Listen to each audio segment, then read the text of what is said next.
Muito bem, pessoal, estamos de volta para dar continuidade naquilo que nós estamos falando, no nosso seminário sobre rejeição. Vencer esse sentimento de rejeição, tirar para fora, jogar todo esse lixo tóxico que tem dentro da gente, jogar isso tudo fora para viver uma vida plena em Deus. Nós já falamos aqui o que é rejeição, de que forma ela age dentro de nós, os resultados que traz para a nossa vida. Já falamos sobre a rejeição e os seus efeitos na vida de Caim. Já falamos da rejeição e os seus efeitos na vida de Jefté. Mas nós vamos partir agora por uma etapa que é a mais importante, que é o que nos levou a fazer este seminário, a trazer para você que está aqui com a gente. Muito obrigado por estar participando. Eu tenho certeza que vai ser muito produtivo na sua vida, assim como foi na minha, quando Deus me deu esse trabalho.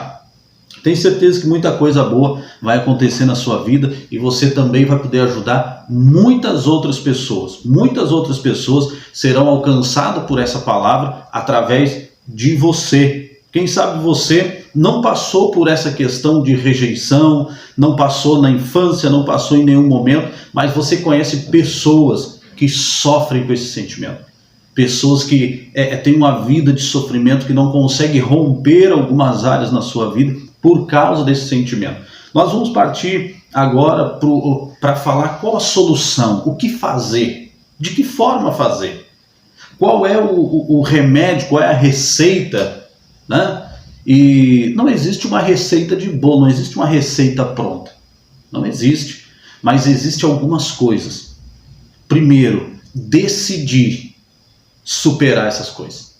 Eu acho que o ponto principal na nossa vida é as decisões que vamos tomar, né? Nós já falamos tantas coisas sobre a rejeição dentro desse treinamento, dentro desse seminário. Quem sabe em alguma coisa você identificou dentro de você este sentimento. Quem sabe você nem tinha percebido, mas agora quando a gente começou a falar, que a gente começou a andar dentro da Bíblia, você percebeu que existe alguma coisa que precisa ser tratado, precisa ser curado, precisa ser perdoado, precisa pedir perdão. Quem sabe você identificou alguma coisa. E nós vamos partir agora para algo fantástico que Deus nos deixou, algo poderoso, que é a sua palavra. E você pode estar dizendo, mas pastor, eu conheço a palavra. Eu sei, muitos de nós já conhecemos a palavra. Mas às vezes existe um start que precisa ser dado dentro do nosso entendimento, para nós fazer com que a palavra venha se cumprir dentro do nosso coração. A Bíblia ela é muito poderosa para nos libertar, para nos fazer livre de todo e qualquer sentimento que o diabo possa colocar em nós, para nos impedir de viver aquilo que Deus preparou para nós. Sabe, Mateus 11:29 vai falar que Jesus, eu vou ler aqui, para que a gente comece a entrar nessa parte, né? Para que a gente comece a viver essa parte da nossa vida em que às vezes nós não entendemos que Deus nos deu isso. Mateus 11:29 vai dizer o quê?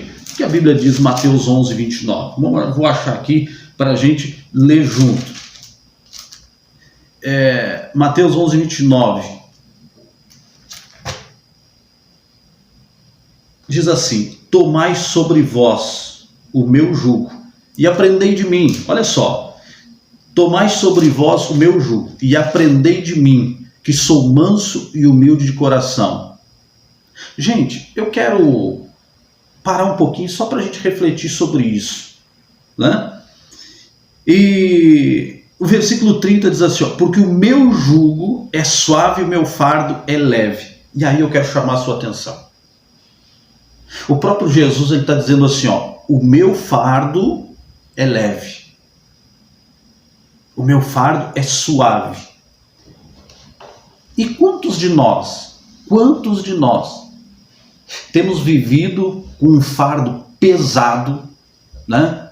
Pesado às vezes de culpa, pesado às vezes de sentimentos, às vezes de carências. Quantos de nós temos tido uma jornada pesada, né? Então tem alguma coisa que não bate. Se Jesus me promete um fardo leve, né? Um fardo leve, um jugo suave, e eu estou carregando um jugo pesado e um fardo pesado, alguma coisa não está batendo nessa conta. Nós precisamos parar e ver aonde está o erro.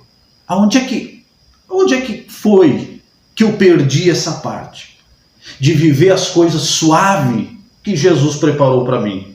Quantos de nós estamos vivendo dias terríveis, de fardos pesados, da gente não saber para onde correr, não saber o que fazer? Deixa eu dizer uma coisa para vocês. Existe um remédio, existe uma solução para nós, que é o quê? Entender o tamanho do amor de Deus pela nossa vida. É isso mesmo, gente. A gente precisa entender o tamanho do amor de Deus pela nossa vida. Para nós superar todas estas coisas, todos esses sentimentos que a gente vem falando nesse treinamento, sentimento de rejeição, de culpa, tudo isso que nos faz parar na caminhada e achar que está tudo perdido. Tudo isso que a gente vem falando. Existe um remédio. Existe um remédio. Entender o amor de Deus através da cruz. Enquanto nós não entendemos a cruz, muito provavelmente nós não vamos conseguir superar tudo isso que estamos vivendo. Mas nós precisamos entender a cruz. O amor de Deus através da cruz de Cristo. O amor de Deus através da cruz nos fez livre. E conhecereis a verdade, e a verdade vos libertará. Se o Filho do Homem, aí é fantástico. Se o Filho vos libertar, verdadeiramente vós sois livres. Para aí. Se Ele já nos libertou, por que existem prisões dentro de nós que não nos deixam avançar, que não nos deixam prosseguir? E quando vamos tratar do assunto, parece que existem feridas abertas. É por isso que eu estou aqui, para dizer para você, nós precisamos entender o tamanho do amor de Deus através da cruz de Cristo. Porque a partir do momento que eu entendo que Deus me ama, além daquilo que eu posso pagar, do que eu posso enxergar, do que eu posso tocar, está muito acima. Ele não me ama porque eu sou bonzinho ou porque eu sou mau. Ele não me ama porque eu sou mais pecador ou porque eu sou menos pecador. Não. Ele me ama porque Ele é meu Pai. Um pai que tem 2 filhos, um apronta mais do que o outro, né? Um faz algumas coisas que a gente reprova mais, mas muda o tamanho do amor que nós sentimos por eles? Não, de forma alguma. De forma alguma. É isso que nós precisamos entender de Deus em nós. Ele nos ama de uma forma que Ele deu seu único filho na cruz para morrer no meu lugar. Aí eu estou tirando o amor de Deus para ficar com os rancores do passado. Eu fico apegado na rejeição do que um dia alguém me rejeitou, do que um dia alguém fez isso. Entenda isso como parte do propósito de Deus. E você vai dizer, pastor, mas isso é muito dolorido. Beleza, eu sei, porque eu vivi na pele. Eu só estou falando desse assunto com você, porque eu vivi a rejeição. Eu passei por muita rejeição, desde a fase de criança, jovem, adolescente e até mesmo na fase adulta. Eu sofri, mas um dia eu entendi que fazia parte de um propósito. Se eu não tivesse passado por isso, eu não estaria aqui falando com você sobre esse assunto. Tudo que você passou, Deus estava te dando ferramentas para você alcançar outras pessoas. Lá em Romanos tem uma palavra fantástica. Romanos é fantástico, que fala sobre o tamanho do amor de Deus. Porque vocês não recebeste o espírito de escravidão. Romanos 8,15. Nós não recebemos este espírito de escravidão, não. para viverem outra vez atemorizados, mas recebeste o Espírito de adoção por meio do qual clamamos, Abba, Pai. Você sabe o que é Abba, Pai? É o amor de Deus por nós. Amor incondicional. Amor incondicional, gente. Não impõe condições. Nós, quando amamos alguém, é porque houve algumas condições primeiro. Você se apaixona pela esposa ou pelo esposo porque ele é bonito, ou por algum atributo que a gente viu nessa pessoa, por isso nós nos apaixonamos, achamos bonito. E daqui a pouco, quando vimos alguns defeitos, aquilo que era um amor tão grande já começa a diminuir e muda as estações, mas o amor de Deus é perfeito. Não é porque eu era bonito, feio, grande, pequeno, preto e branco, não. É porque ele era meu Pai. Você vai pegar alguém, por mais que a gente ache feinho, por mais que a gente ache essa pessoa com pouca beleza aparente, mas se você perguntar para a mãe, para o pai, a criança é linda, o filho é lindo. Por quê? Porque o amor enxerga aquilo que os outros não enxergam. O que Deus vê na sua vida é o que os outros não veem. Então você não precisa provar nada para ninguém. Você é filho de um pai que te ama acima de tudo. Que eu vou trair ele quantas vezes eu tiver nessa terra, mas que ele vai me amar da mesma forma. E nada vai mudar o amor de Deus pela nossa vida. Então você que está me assistindo, não esqueça. Não esqueça. Deus não te deu o espírito de prisão. Um espírito, o que diz aqui, ó? Porque vocês não receberam o espírito de escravidão. É nós que escolhemos viver o espírito de escravidão. Deus tem o amor excelente para nós. E quando nós entendemos o amor de Deus, nós superamos todas as rejeições.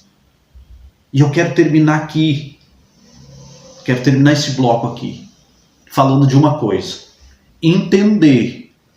Entender qual o propósito que eu passei todas essas coisas. Entender que Deus, ele permite coisas na nossa vida para nos ensinar, para nos instruir e para nos ferramentar, nos dar estrutura para chegar aonde ele deseja para a nossa vida. Foi assim com José. José poderia ter se queixado o resto da sua vida. Lembra do José lá no Egito? Poderia ter se queixado de tudo na vida. De tudo. Poderia ter se queixado da vida, dos irmãos, da cisterna, da cadeia, se queixado de tudo. Mas quando ele chegou em um determinado lugar, ele entendeu que tudo fazia parte de um propósito. E que agora ele estava pronto para ser governador. Porque Deus não havia abandonado. Deus o havia preparado. Escute o que eu vou lhe dizer. Vai encerrar esse bloco. Você não foi abandonado. Você está sendo preparado.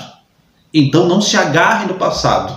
Prossiga para o futuro. Prossiga para o propósito. Quando caminhamos pelo propósito, quando caminhamos rumo ao propósito a qual Deus nos chamou, nós superamos todas essas cadeias, todas essas prisões. Por quê? Porque existe um Pai que nos ama e mesmo dentro do cativeiro, Ele está com nós.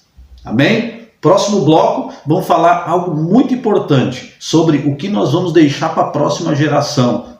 Né? Vamos deixar um legado para a próxima geração. E qual será ela? Até a próxima.